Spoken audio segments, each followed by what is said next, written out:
मोदी जी की नीयत जो है अच्छी नहीं है। प्रजातांत्रिक व्यवस्था के प्रति, संविधान की विचारधारा के अनुकूल उनकी नीयत ठीक नहीं है। और जब उनका एजेंडा है कि किस तरह से हिंदू और मुसलमान की भावना से देश बंटे, देश की ताकत कमज़ोर हो और हमारी तानाशाही चलती रहे, इसका ये प्रयास है जो निश्चित रूप से निंदनीय है। किसी को सर, जिस तरीके से देश में कल मोदी जी ने सीए को लागू कर दिया, कैसे देखते हैं सर आप?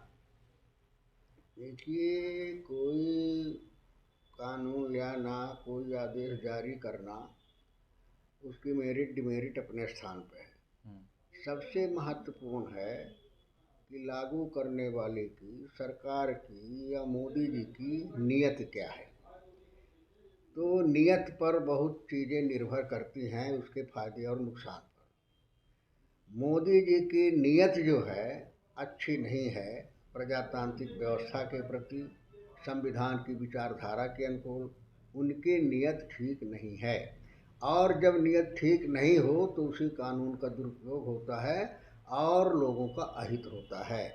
इसके पीछे सीए के जो आंतरिक उनकी मंशा है, यही है कि जो उनका एजेंडा है कि किस तरह से हिंदू और मुसलमान की भावना से देश बंटे, देश की ताकत कमज़ोर हो और हमारी तानाशाही चलती रहे, इसका ये प्रयास है जो निश्चित रूप से निंदनीय है।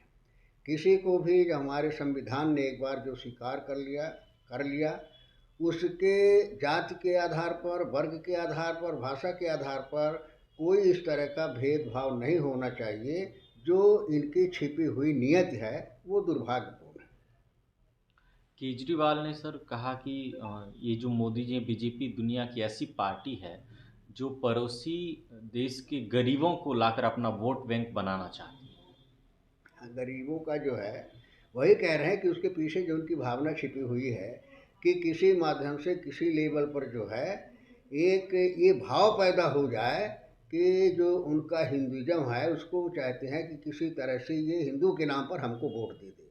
क्योंकि जो चुनौतियां देश के सामने हैं, जो कठिनाइयां देश के सामने हैं, जिन चुनौतियों से हमारे देश का युवा, हमारे देश का किसान, हमारे देश का बेरोजगार, हमारे देश के छोटे व्यापारी जो ये परेशान हैं, जिन मुद्दों के कारण, जिस महंगाई के कारण, जिस बेरोजगारी के कारण, उस मुद्दे पर चर्चा नहीं हो। अगर उस मुद्दे पर चर्चा होगी तो लोगों का विश्वास हमसे टूट जाएगा, हमारी हकीकत को समझ जाएंगे। इस वजह से इन मुद्दों को छिपाने के लिए और ये नए शगुफा ला करके जो है उधर ध्यान बांटना चाहते, कोई ऐसी भावना हो जाए कि हिंदू और मुसलमान हो जाए तो हमारी चुनौतियों को, हमारी भावना कठिनाइयों को, हमारे सामने जो यक्ष प्रश्न है उससे हट करके लोगों का ध्यान केवल इसमें चला जाए और हमको राजनीतिक फायदा मिल जाए। केवल इस वजह से इस तरह की कार्रवाई कर रहे हैं जो दुर्भाग्यपूर्ण है। जी, इंडियन यूनियन मुस्लिम लीग ने सर सुप्रीम कोर्ट में अर्जी डाली है कि इस सीए और एनआरसी पर रोक लगाई जाए। ये तो ठीक है, उनका वो है, सुप्रीम कोर्ट पे लगाया है, किन मुद्दों पर लगाया है तो न्यायालय फैसला करेगा, तो अलग मुद्दा है। तो क्या लग रहा है सर कि कई जगह एकाएक सरकार के लाने का क्या मुद्दा हो सकता है सर? क्या एकाएक इन्होंने क्या डायरेक्ट मतलब आचार संहिता से 3-4 दिन नहीं, आज पहले ये इस बताइए कि चुनाव का समय जो है क्या उसकी इमरजेंसी आ गई, क्या एजेंसी आ गई। आज एजेंसी देश के सामने है कि रोजगार कैसे दिया जाए, हुँ। आज रसोई के अपराध कैसे घटा जाए।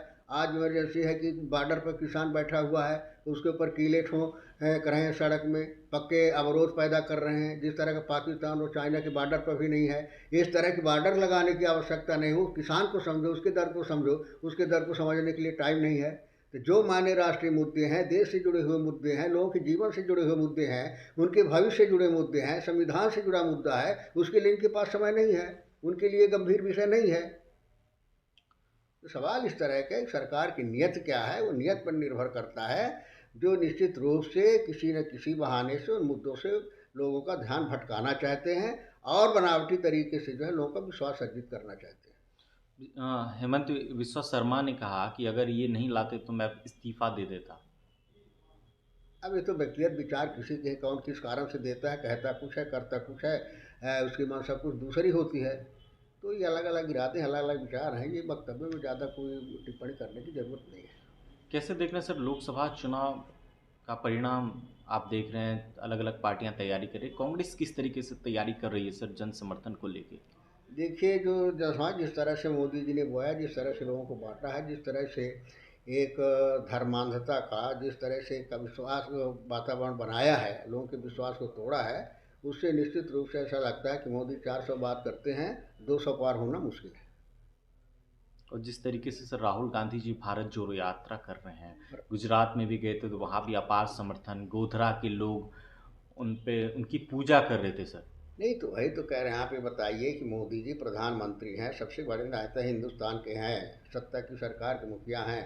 आज अगर भीड़ न जुटाई जाए, अगर गाड़ी घोड़ा न उपलब्ध कराए जाएँ तो पता चल जाए कि कितने लोग हमारे कितनी पॉपुलरिटी जीतते आते हैं। और राहुल गांधी को देखिए, बिना गाड़ी के, बिना ढोए हुए स्वयमेव लोग चल करके मारे 10-10, 20-20 किलोमीटर से, और यहाँ तक कि आते हैं रैली में कि रात रुकना भी पड़ जाए तो रुक जाते हैं, लेकिन राहुल गांधी की यात्रा में आ रहे हैं।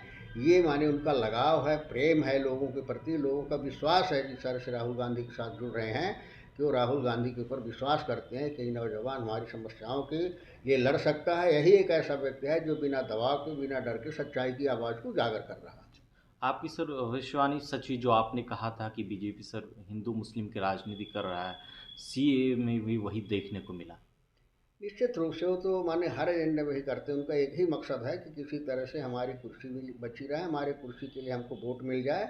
बाकी देश जाए भाड़ में, युवा जाए भाड़ में, कोई मतलब उनको नहीं है कि क्या देश के साथ हो रहा है, क्या बेरोजगार के साथ में हो रहा है।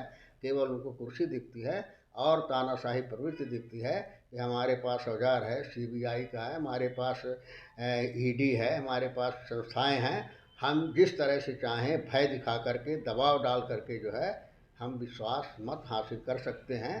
तो उनको गलतफहमी में नहीं रहना चाहिए, उनको ख्याल रखना चाहिए। शोहरत के इसलिए कहना चाहते हैं उसे कि शोहरत की फिजाओं में इतना न उड़ो मोदी, परवाज न खो जाए कहीं ऊंची उड़ानों में।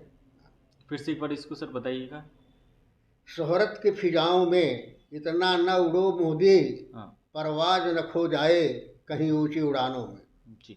हरियाणा में सर सरकार गिरने वाली है बीजेपी की, और वहाँ पे जो जेजेपी है समर्थित पार्टी, उन्होंने ये तो जहाँ जहाँ जैसे जैसे माने लोगों के सामने हकीकत आती जाती है कि इनकी कथनी और करने में अंतर है, इनका चरित्र उजागर होता जाता है, ऐसे भी लोगों का विश्वास टूटता जा रहा है और टूटेगा। वो सरकारें बनना बिगड़ना तो उसी उसका खेल है। लोकसभा पे जो है सर कई तरह के बयानबाजी भी आ रहे हैं, और नया मुद्दा क्या क्या होने वाला है युवाओं के लिए।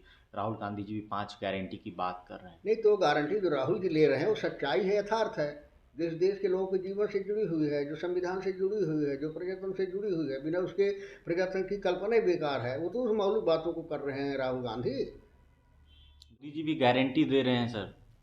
मोदी जी केवल जुमले की गारंटी दे सकते हैं और इसके अलावा उनके पास गारंटी देने की कोई क्रेडिट नहीं है।